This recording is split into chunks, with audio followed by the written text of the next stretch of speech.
Okay, so this is the third video of this whole series, and this is me pad stitching. This is an entirely new skill to me, which is why I am showing how I did it. And I probably did it wrong. I like how it turned out, but I probably did it wrong.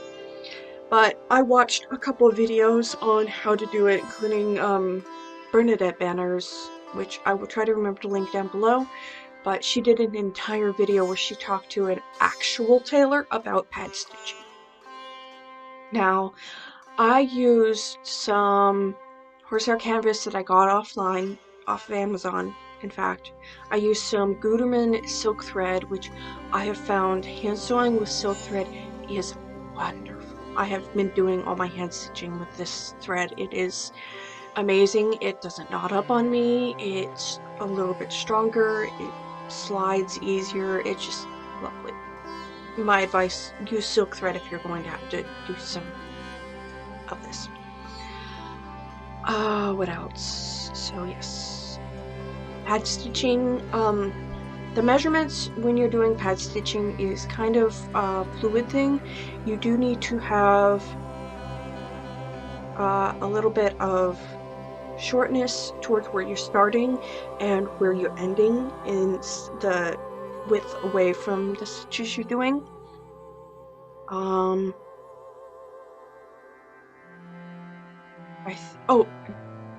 The using of the twill tape or whatever you're using to make a stay tape with is important because your collar will try to warp out of shape while you're doing this. Also, do not baste your horsehair canvas to where you're going. Like, if you've got the collar that goes out like that, don't baste this edge because your horsehair canvas will move as you do this. I think that's it. I will try to explain more as I do it, but I will see you all at the end of the video. Okay, so here I am getting ready to baste the interfacing in as much as I can. I did not baste the inside edge because I did not want to have to worry about the stitches showing in the end, and I didn't want to have to pull them. So what I did was I just kept it pinned until after I had pad stitched the top. So the only edges that are basted, which I just left in, is the exterior edge as well as the top and around the armhole, because I knew if I did what I did, which is a 1/4 inch seam allowance, that it would just disappear into the 5/8 inch seam allowance when I sewed up a garment. I will say horsehair interfacing sheds and it frays quite easily. So just a heads up, if you're going to be working with this stuff, it sheds and frays easily. So just keep that in mind and don't wig out if it starts to do that to you. So yes, once I have this all pinned, I will do a 1/4 inch seam allowance along the bottom, up the side, around the top, and around the armhole.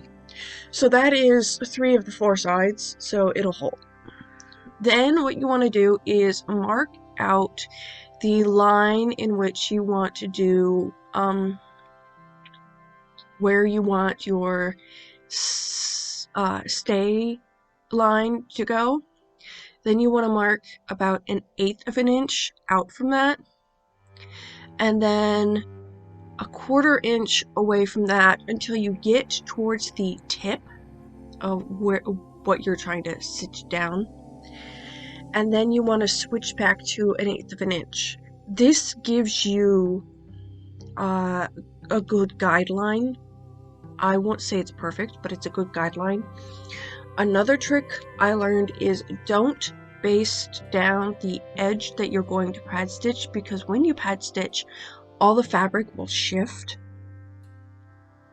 So instead I would stay stitch around that edge. Not stay stitch, I would baste up that line and then put your stay tape down over that. But that's just me. Apologies for the lighting conditions. I changed the angle where I was working, and it just kind of changed the whole thing. So yes.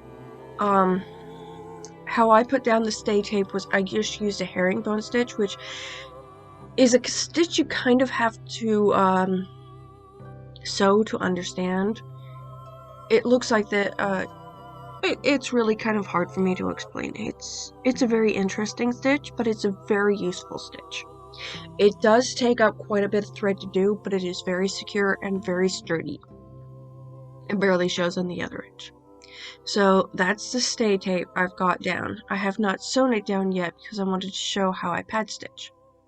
So first thing is you want to take very little fabric when you're starting this. And all this is going to be covered by fabric. The lapel collar is going to be covered, so it's good. Then you want to hold this over your finger and take very little fabric and just pull up. Sorry about the conditions, my camera does not zoom in or out. So, yes. This is pad stitching. It is deceptively simple, but it can get rather frustrating if you are not careful.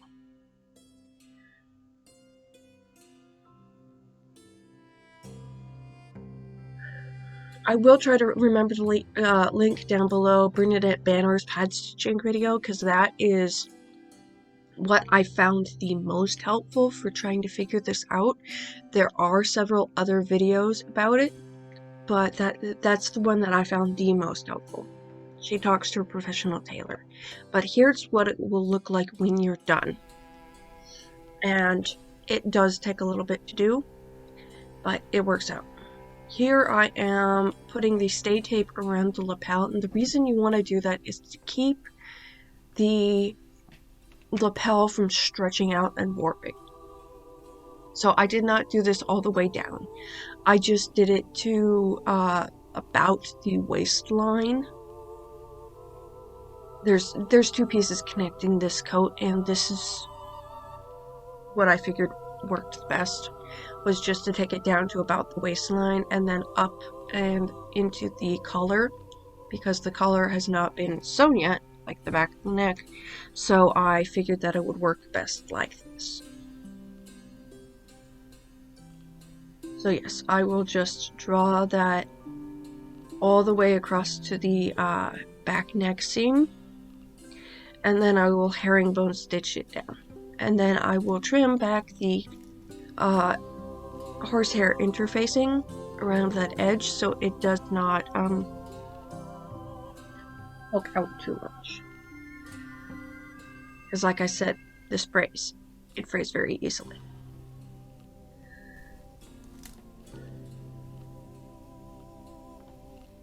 After that, trying to remember what I did. Here I'm still pinning, but after you've cross herringbone stitch is also called, that stitch is also called the cross stitch, and it is a very versatile stitch, and it is a historical. Right. Once that is done, then you are basically done with the stitching. Pad stitching mostly takes a while because it is all hand stitching, and that in itself just takes a while. Hand stitching is what it is, and it's best just to go with it. As you will see, this is bubbling up because I did do the pad stitching. It wants to fold back into itself. I did do this in a dark green silk thread, so hopefully it will hold on. But as you can see, it does what it's meant to do, which it wants to fold in on itself. It wants to hold that shape, and I think it looks rather nice. So there's the waistline, which is why I put the stay tape there.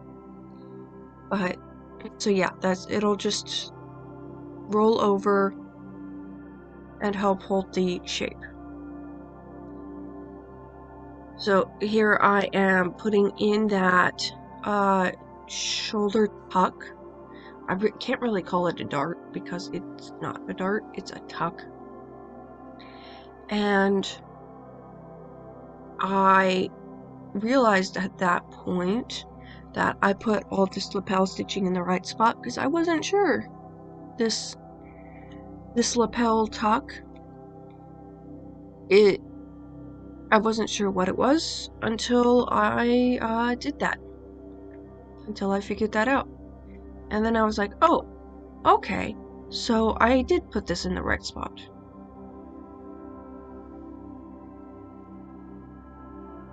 So yes, that is my pad stitching video, and I hope it was helpful for you all.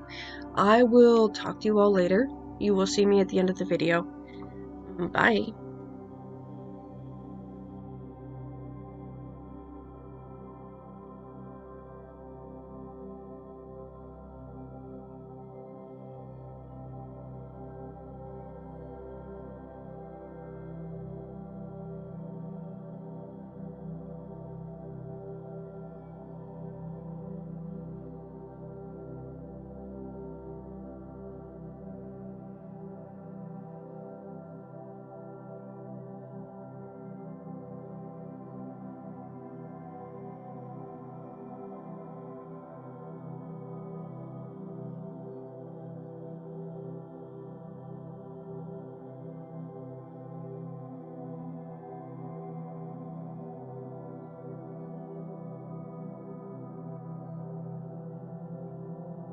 So this is the wrap up to my pad stitching. If you have any comments, feel free to leave them down below. This is me just trying to explain how I did it, and that may not always be the most accurate way of doing it.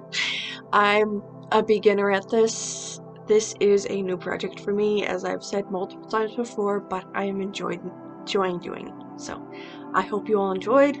I hope it was at least a little bit informative to you. I will see you all next time.